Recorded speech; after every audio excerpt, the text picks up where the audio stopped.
আসসালামু আলাইকুম। হযরত মাওলানা নাসিরউদ্দিন যুক্তিবাদী গোপালগঞ্জের ওয়াজটি শুনিও দেখি, চলুন।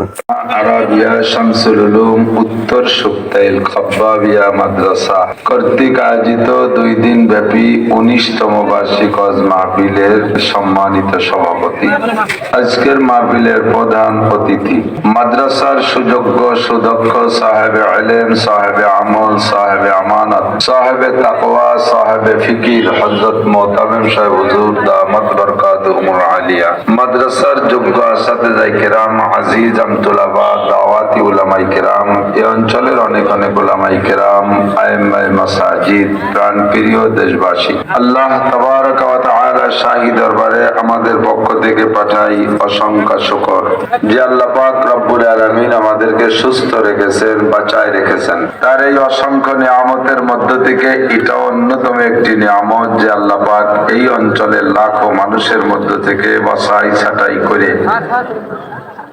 খাব্বাবিয়া মাদ্রাসার সাময়িক জান্নাতের বাগানে আসার বসার মতো যোগ্য মনে করে ডেকে নিয়ে আসছেন। হক্কানি উলামায়ে কিরাম পীর মাশায়েখদের জবান থেকে অনেক অনেক মূল্যবান কথা শোনার সুযোগও দিয়েছেন। মেহেরবান আল্লাহ পাকের এই সুনিপুণ নির্বাচনে নির্বাচিত হতে পেরে আমরা সকলে শুকর আদায় করি আলহামদুলিল্লাহ।